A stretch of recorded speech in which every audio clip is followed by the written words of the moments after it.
మీరు అఖిలాండ కోటి బ్రహ్మాండ నాయకుడు వెంకటేశ్వర స్వామిని నమ్ముకున్నప్పుడు మీరు అలా వెళ్ళిపోతుండేవాళ్ళు, రైట్? ఎప్పుడైతే ఈ దశమహావిద్యల్ని పట్టుకున్నారో అప్పటి నుంచి మీరు కాంట్రవర్సీలోకి ఎంటర్ అయ్యారు.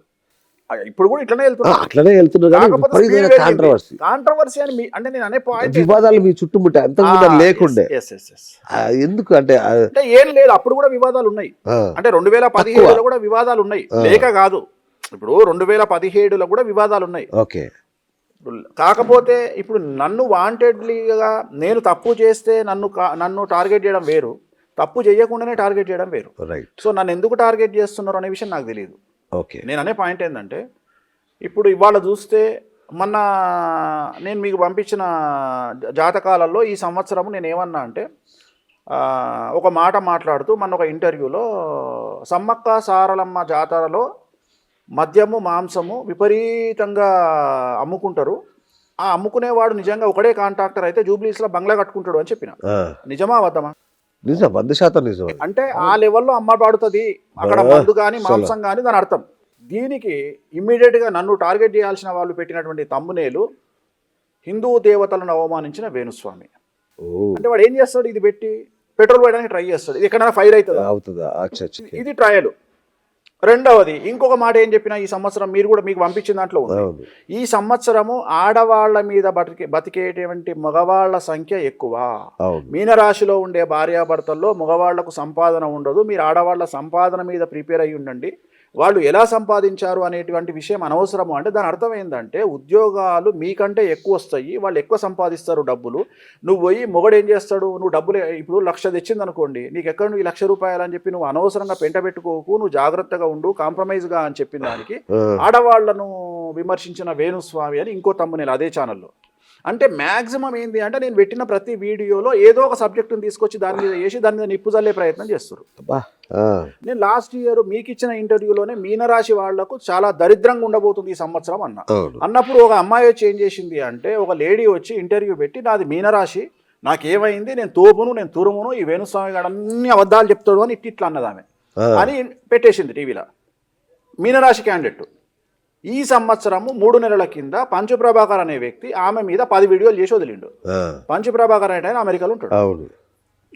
ఆయన తిట్టిన తిట్టింటే మనము 15 సంవత్సరాల కింద తిన్నది కూడా కాక్కుకుంటాం. నేను అనే పాయింట్ గిదే ఏలినాడ్షన్ అంటే. కరెక్ట్. నువ్వు ఆ వ్యక్తి వల్ల తిట్టించుకున్న తిట్టే ఏలినాడ్షని. ఓకే. నువ్వు పట్టించుకోకపోవచ్చు కానీ సమాజం అంతా తిట్లను చూస్తుంది. సో ఇప్పుడు నేను నిజం చెప్పినట్టే కదా, నేను అబద్ధం ఎక్కడ చెప్పినా?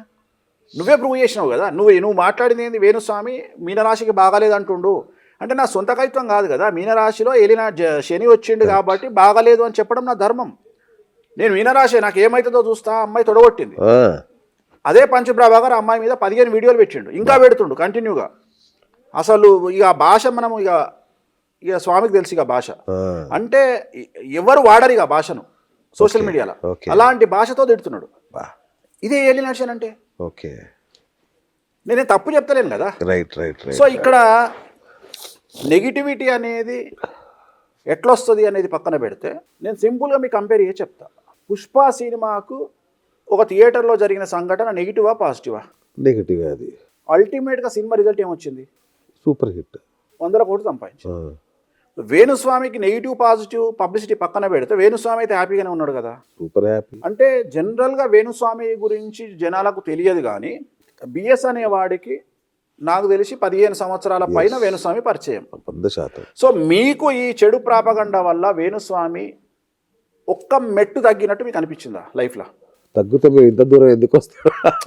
నేను వ్యక్తిగతంగా మాట్లాడుతున్నాను, నేను ఇంటర్వ్యూ పరంగా మాట్లాడుతున్నాను. నేను అనేది ఇంటర్వ్యూ పరంగా మాట్లాడుతున్నాను. మీ ఇమేజ్కి ఇసుమంతా కూడా రాలా, 0.1% కూడా రాలా. దానికి నేను ఇంకొక ఉదాహరణ చెప్తాను. ఎవరు అన్నారు అనమాట, ఈ గొడవలంతా అయ్యాక ఇక వేణుస్వామి దగ్గరికి ఎవరు పోరు ఇక జాతకాలు చెప్పించుకోవడానికి అని చాలామంది అన్నారు. అన్నాక ఒకరోజు అనుకోకుండా నేను మన ఆశ్రమానికి వచ్చా, మన ఆఫీస్కి వచ్చా. తండోపతండాలు కూడా అక్కడ ఇంతకు ముందు కంటే ఎక్కువ ఉన్నారు. రైట్. ఈ ఛానల్ ఓనర్ 2 గంటలు వెయిట్ చేసిండు. అవును. ఎస్. ఆయన విఐపి. ఆయన జనరల్గా నేను కూర్చోబెట్టా. అవును. కరెక్ట్. ఆయన నేను కూర్చోబెట్టా. అవును. అట్లాంటి మనిషి 2 గంటలు వెయిట్ చేసిండు. ఆయన వచ్చి ఏం చెప్పిండు మీకు?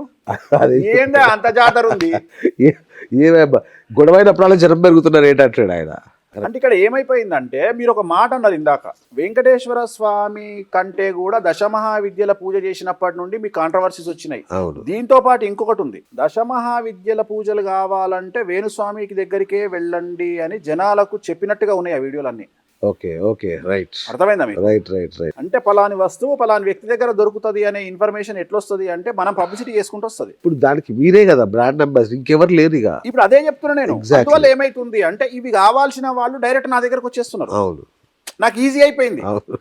అంటే ఫిల్టర్ అయిపోయింది. ఇంతకు ముందు ఏమైపోతుండే, నా దగ్గరికి ఒక 100 మంది వస్తే ఈ 100 మందిలో ఈ పూజలు కావాలని అని అడగాల్సిన పరిస్థితి వస్తుండే నాకు. ఉండే, అవును. అంటే ఇప్పుడు 100 మందిలో అమ్మ ఈ పూజ చేసుకుంటారా, లేదు ఈ పూజ చేయమంటారా అని అడుగుతే ఇప్పుడు ఏమైపోతుంది, అక్కర్లా డైరెక్ట్ గా వాళ్ళు నా ముందర కూర్చొని స్వామి భాగాలంకి చేయండి.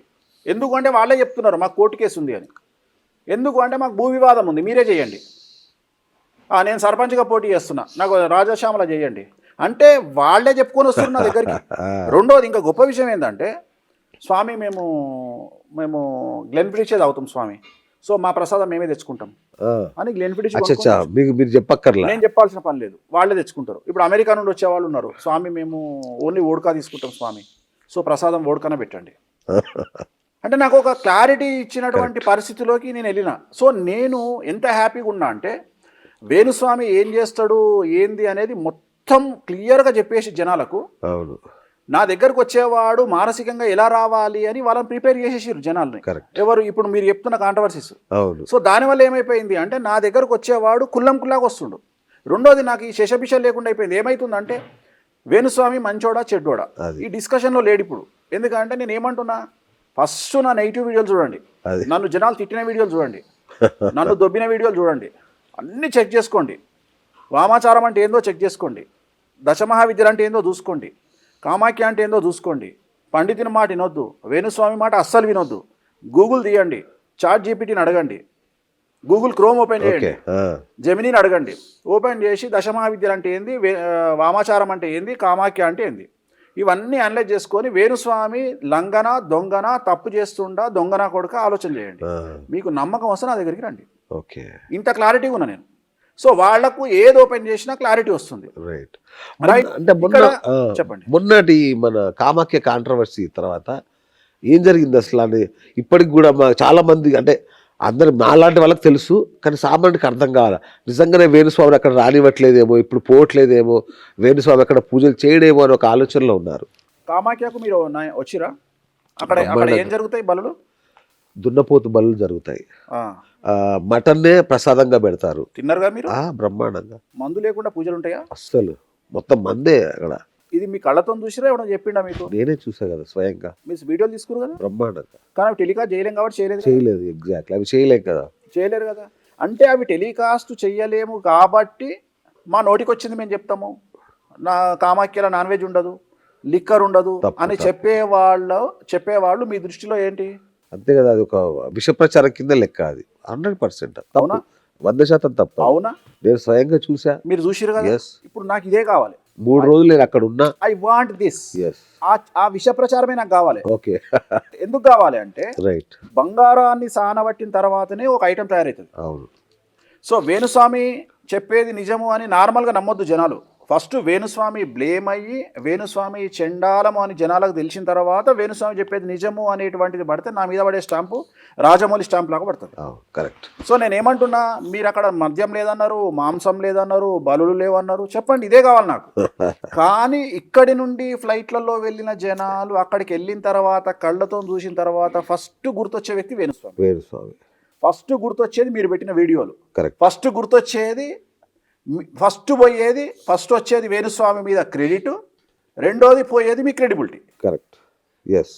ఎప్పుడైతే కామాఖ్య దేవాలయ దర్శనానికి వెళ్ళంగానే ఫస్ట్ కనిపించేది ఎంట్రన్స్లో తలకాయలు, మేక తలకాయలు, దున్నపోతు తలకాయలు నరికి తలకాయల మీద కర్పూరం పెట్టి హారతిస్తున్న సందర్భంలో, మీరు దర్శనం చేసుకునే సందర్భంలో మీకు ఫస్ట్ కనిపించేవే అక్కడ దున్నపోతు మేక తలకాయలు. నేను తల వెనుక పరిగెత్తాను, నేను లోపలికి మీరు రన్నింగ్ చేసిర్రు, తీసుకుని వెళ్తుంటే దాని వెనకాల వెళ్ళారు.